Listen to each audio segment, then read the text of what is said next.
कितना ही बड़ा क्यों ना हो और छोटा, अतीत में जो किए गए काम हैं वो इसका पीछा नहीं छोड़ते हैं। यानी कि आदमी जो देता है, आदमी जो लेता है, जिंदगी भर वो सदाएं पीछा करती हैं। आज अतीत के एक ऐसे ही पाप की चर्चा जो लखनऊ राजधानी में हुआ है और जिसके जिम्मेदार लखनऊ के पूर्व डीएम अभिषेक प्रकाश रहे हैं।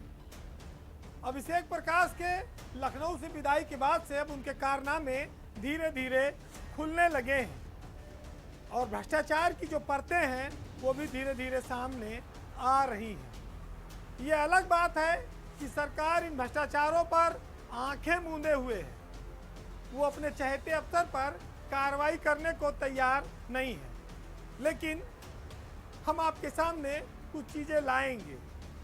आज ये मामला इस बहाने भी आया कि विपिन कुमार मिश्रा एक एडीएम है जो लखनऊ में ही वर्षों से तैनात है।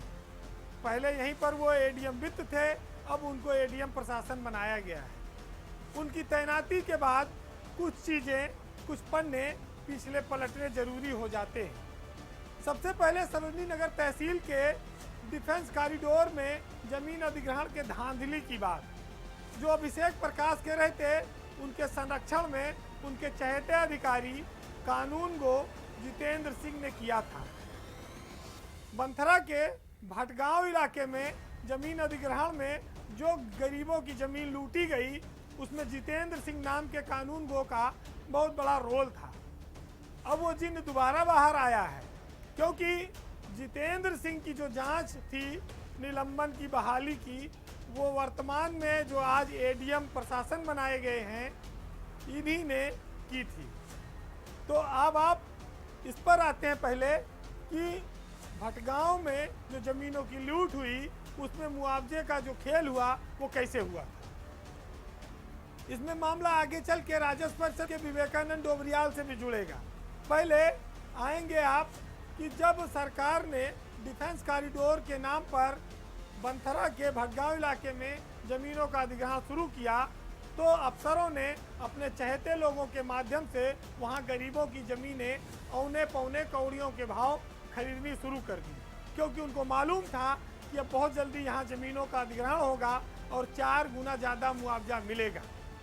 जितेंद्र सिंह उनमें से एक था जो सरोजनी नगर तहसील में उन दिनों कानून गो था और जिसने अपने ड्राइवर, अपने परिचितों, अपने रिश्तेदारों, भतीजों के नाम पर कई सारे गरीबों की ज़मीनें लूट ली, यानी कि लिखवा ली और फिर उसके बाद 4 गुना मुआवजा उठा लिया। तो अभिषेक प्रकाश इस बात को जानते थे, उनके इशारे पर तमाम सारे काम जितेंद्र सिंह करता था। जो खुद लग्जरी लाइफ जीने का बड़ा शौकीन था, उसके पास करोड़ों रुपए की तमाम संपत्तियां मिल रही हैं। उसकी तमाम शिकायतों को अभिषेक प्रकाश नजरअंदाज करते रहे क्योंकि वो उनका खजांची था, कमाऊ पूत था। दिखावे के लिए उसका ट्रांसफ़र किया गया, उसका मजबूरी में निलंबन किया गया, फिर उसको बहाली दिला दी गई। तो ये जो खेल हुआ ये एक जगह कोई नहीं हुआ। फिर ये मामला आ गया हिमामऊ में एक उठा, जहाँ एक सरकारी ज़मीन को कौड़ियों के भाव बेचने के मामले में जितेंद्र सिंह आरोपी बना और तत्कालीन डीएम अभिषेक प्रकाश ने उसको निलंबित किया और आज जो वर्तमान में एडीएम है विपिन कुमार मिश्रा, इन्होंने उसकी जांच करके उसको क्लीन चिट दे दी। ये सारे किस्से होते रहे। जितेंद्र सिंह विवेकानंद डोबरियाल से काफ़ी क्लोज था और इन लोगों ने मिलकर उत्तर प्रदेश की राजधानी लखनऊ में काफ़ी ज़मीनों की लूट की, जिसके ऊपर आज कैसरबाग थाने में गंभीर धाराओं मुकदमा दर्ज है। एसटीएफ भी लगी उसकी गिरफ्तारी के लिए, उसके बेटे के लिए। तमाम सारे किस्से हैं। एक ज़माना था जब संजय सिंह जो आम आदमी पार्टी के सांसद, उन्होंने एक ट्वीट किया था और जिसमें अभिषेक प्रकाश की संपत्तियों को लेकर उन्होंने खुलासा किया था कि शायद उनके पास इतनी संपत्तियां हैं कि आप गिनते गिनते थक जाएंगी।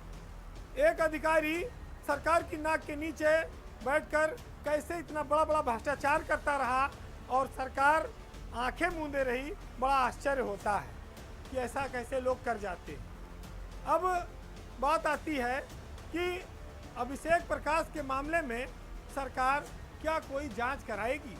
क्योंकि वर्तमान में जो जिलाधिकारी हैं एसपी गंगवार, उन्होंने सरोजनी नगर से लेके अहिमा मऊ तक के तमाम मामले को जांच कराने के लिए बात कही थी। हालांकि वो जांच कहां पहुंची, क्या हो रहा है, आज तक इसका कोई खुलासा नहीं हुआ है। लेकिन अभिषेक प्रकाश ने उस समय मामले को डाइवर्ट करने के लिए निखिल शुक्ला तहसीलदार को के खिलाफ एफआईआर करा दी थी और इस पूरे मामले को ठंडे बस्ते में डाल दिया था। ये तो भला हो सरकार का कि विपिन कुमार मिश्रा की दोबारा तैनाती लखनऊ में ही कर दी गई। ये विपिन मिश्रा जो अभिषेक प्रकाश के बेहद करीबी अफसर माने जाते थे, जिन्होंने जितेंद्र सिंह जैसे दागी और भ्रष्टाचारी को क्लीन चिट दी थी, वो आज लखनऊ के एडीएम प्रशासन बनकर बैठे हैं और सूरपाल गंगवार के साथ वो अब काम करेंगे। अब सबसे बड़ी बात ये आती है कि आखिर जब जिलाधिकारी वर्तमान के सूरपाल गंगवार की जानकारी में सारा मामला है, तो क्या वो ऐसे अफसरों से फिर जांच कराएंगे या वो ऐसे अफसरों और उनके नीचे जो खेल होता रहा उस पर चाबुक कब चलाएंगे। भ्रष्टाचार की गंगा लोग कहते हैं कि हमेशा ऊपर से बहती है। अगर ऊपर बंद कर दो नल तो नीचे पानी नहीं आएगा। लेकिन हमारे यहाँ कुछ ऐसे कलाकार अफसर हैं, कुछ ऐसे मदारी भी हैं जो नल चाहे जितना बंद करो, हर बार भ्रष्टाचार करने का कोई ना कोई रास्ता खोज लेते हैं। अभिषेक प्रकाश जैसे अफसर यूपी की ब्यूरोक्रेसी में, जिन पर कई सारे दाग हैं, वो कई बार महत्वपूर्ण पद पाने में लगे रहते हैं और वो हासिल भी कर लेते हैं। कौन सी उनकी सेटिंग है ये सरकार जाने।